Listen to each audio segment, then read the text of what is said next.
Sutra Sagrada Palavras do Anjo. O anjo torna a falar. Suas palavras, elevando-se ao céu, formam um arco-íris multicolor, espalhando-se sobre a terra. Transformam-se numa bela sinfonia, ao som da qual dançam no céu querubins, com suas tênues vestes tremulando ao vento, trazendo nas mãos ramos de viçosas flores. Uma chuva de pétalas cai suavemente sobre a terra, transformando-a em perfeito paraíso. E o mensageiro do céu prossegue: vim para revelar as palavras de Deus, que é perfeição. Aquilo que Deus me revelou, revelo a vós também. Aquilo que Deus me disse, digo a vós também. Sou um enviado do Criador. Sou a palavra do Criador. Sou a vibração do Criador. Venho do Criador e vos ilumino com a palavra. Sendo eu luz do Criador, onde incide minha luz, não há trevas, nem doenças, nem envelhecimento, nem morte.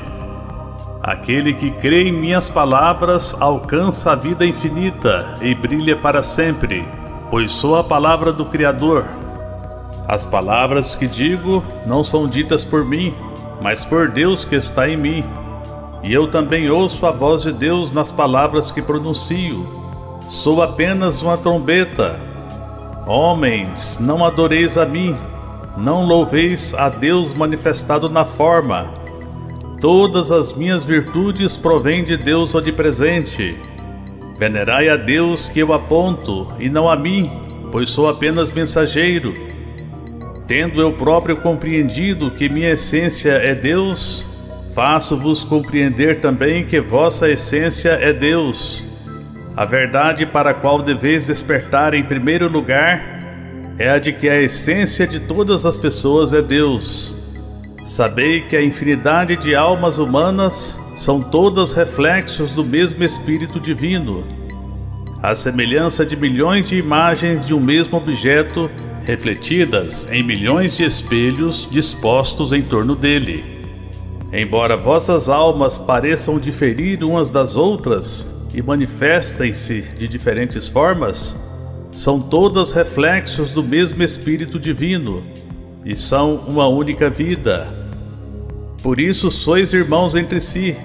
Se compreenderdes que todos os seres são irmãos, que todas as vidas são irmãs, que todas as criaturas formam um todo indivisível e que Deus é Pai de todos os seres, brotará espontaneamente em vós o sentimento de amor e louvor ao próximo. Portanto, não vos prendais à aparência do corpo físico, nem discrimineis vossos irmãos segundo a aparência. A aparência nada mais é do que reflexo de vosso pensamento.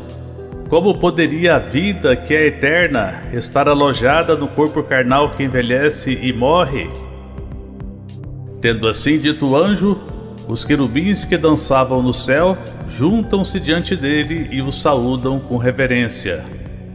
Um deles, que veste um delicado manto verde claro e que demonstra ser o mais sábio, adianta-se e assim questiona: mas, decano da vida, os cientistas modernos dizem que o homem raciocina com o cérebro e sente através dos neurônios. Se, como dizeis, não existe cérebro nem neurônios, como pode o homem raciocinar e sentir? O anjo continua: é ilusão pensar que o prazer e a dor e as demais sensações estejam na matéria conhecida como corpo carnal, porque o corpo é nada, porque ele é apenas projeção da mente. Desempenha melhor suas funções quando o homem vive despreocupado com seu corpo. Por trás do corpo existe a mente, que através do filme mental projeta a imagem do corpo na tela do mundo fenomênico. Desfazei a ilusão de que sois corpos carnais. Mesmo no mundo da projeção, os cientistas mais eminentes não veem o homem como corpo e esclarecem que os sentidos são atributos da mente que atua por trás do corpo. Não vistes o caso do paciente do grande médico italiano Lombroso? O paciente que sofrera deslocamento do sentido da visão Não conseguia ver com a ponta dos dedos em vez de ver com os olhos? Nas extremidades digitais não existe globo ocular, nem retina, nem nervo óptico, mas o paciente conseguia ver através delas. Isso prova que os sentidos não estão no corpo carnal, não estão nos neurônios, estão na mente que atua por trás deles. Quando a mente decide ver, até as extremidades digitais são capazes de ver. E mesmo na ausência de extremidades digitais, consegue-se ver e também ouvir. São casos de clarividência e clareaudiência. Não é que o imortal Beethoven compôs suas mais célebres obras no final de sua vida quando já estava surdo? Embora os ouvidos físicos dele fossem incapazes de ouvir, seus ouvidos espirituais estavam despertos, e ele conseguia compor maravilhosas músicas, distinguindo os sons ao tocar as teclas do piano. Portanto, é realidade, não teoria, que o homem, desde que sua mente transcenda o corpo carnal, pode ver sem olhos, e ouvir sem ouvidos, e tocar nos objetos sem ter corpo físico. Indaga então o querubim: Senhor, concordo que seja possível ver e ouvir sem ter olhos e ouvidos, mas como é possível tocar nos objetos sem ter corpo físico? Prossegue o anjo: Não vistes recentes experimentos de fenômenos paranormais? O médium, mesmo atado à cadeira de modo a não poder se mover, consegue, através da força mental, levitar uma mesa, fazer objetos voarem no espaço, fazer megafones levitados emitirem vozes, ou tocar sanfonas levitadas. Esses exemplos provam que é possível tocar nos objetos e até movê-los sem que haja participação do corpo físico. Se a mente consegue movimentar um objeto, é porque objeto e mente são elementos distintos.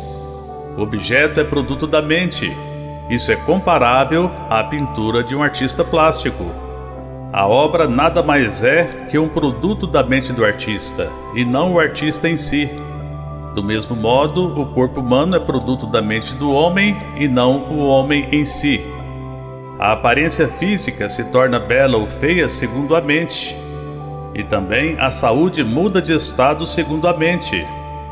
Quando o homem compreende este princípio, consegue dominar e modificar seu corpo segundo sua vontade.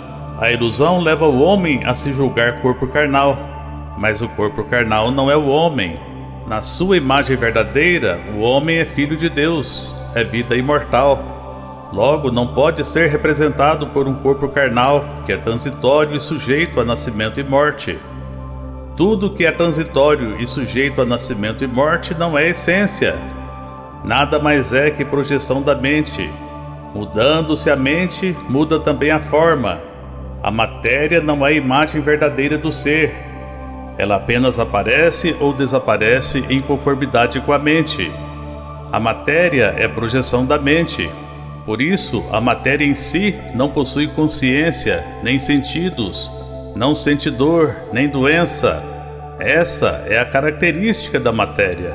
Se o corpo material sente a dor que não pode estar na matéria, é devido à presença da mente que o torna sensível. Se o homem for hipnotizado e sua mente se afastar temporariamente do corpo, este não sentirá dor, mesmo que seja pungido com uma agulha ou cortado com um bisturi. É assim que se realizam punções, bem como cirurgias, sem que o paciente sinta dor. Um corpo que foi abandonado pela mente é chamado cadáver. Viste alguma vez um cadáver sentir dor? Ele não sente dor porque a mente está ausente. Corpo vivo é um organismo que funciona segundo a mente.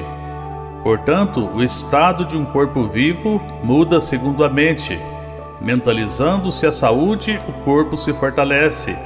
Mentalizando-se a doença, o corpo adoece. Portanto, mentalizai a saúde a todo instante, sem pensar na doença. Quando a mente abandona o corpo, esse se torna cadáver. E à medida que vai se esvaindo a força inercial da mente, que mantém a forma do cadáver, este vai se decompondo até voltar a ser átomos. A mente que abandonou o corpo conserva sua individualidade com sua própria força mental e continua a viver no mundo espiritual. Isso é o que chamam de espírito. Aquele que purificou a mente ingressa em um mundo espiritual elevado, adequado a ele.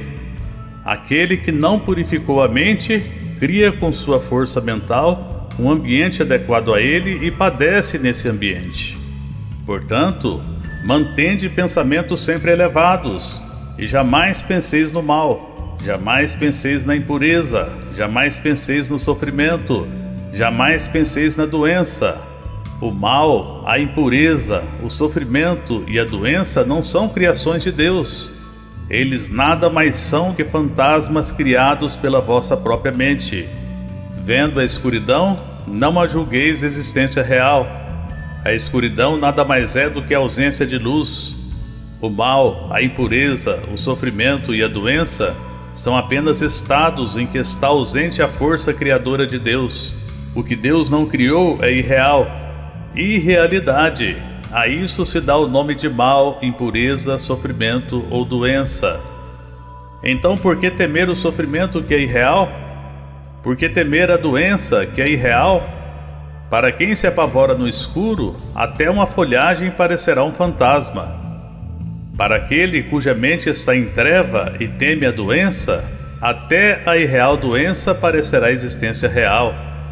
Doença não é existência real, mas apenas sombra do temor. Quando a luz penetra na escuridão da mente e extingue o temor, a doença desaparece, evidenciando sua originária inexistência. Portanto, visualizai sempre a imagem da realidade harmônica, perfeita e pura. Visualizai sempre a imagem do Filho de Deus harmônico, perfeito e saudável. O homem é filho de Deus e nada além disso. De Deus que é perfeição, não provém a infelicidade. De Deus que é perfeição, não provém a doença.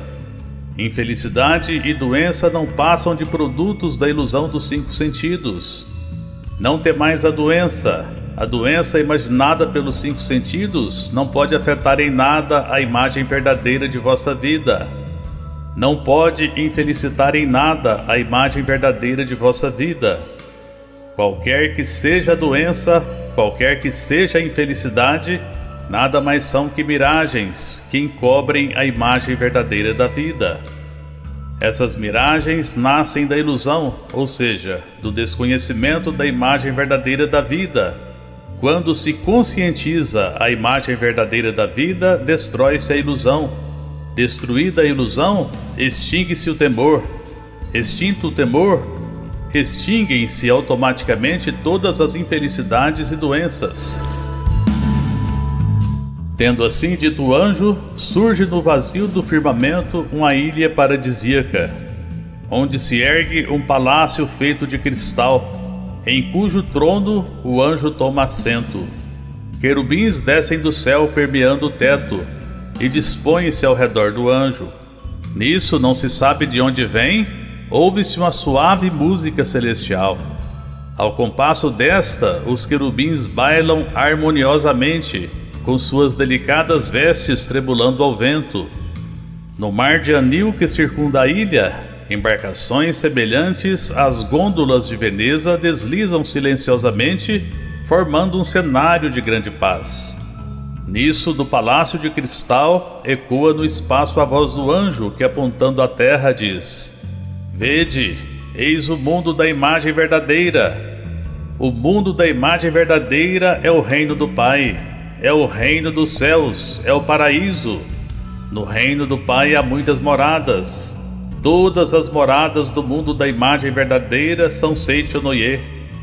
Logo, para seus moradores não há fome, não há tristeza, não há discórdia, não há doença. Tudo o que é necessário aparece segundo a vontade de cada um, e cumprida a finalidade desaparece por si mesmo. Mundo de harmonia, de fartura, de pureza, de beleza sublime, eis o mundo da imagem verdadeira, eis o vosso mundo. Não existe outro mundo além deste. Assim finaliza o anjo. Olhando-se para onde ele aponta, vêem-se fileiras de moradas Seichonoye, erguidas numa paisagem de fartura e de paz, onde todos os moradores dançam com incontida alegria. É o mundo paradisíaco. Fim da Sutra Sagrada. Rogamos que as santas bênçãos desta se estendam a todos os seres vivos e que nós, juntamente com todos eles, consigamos manifestar a imagem verdadeira,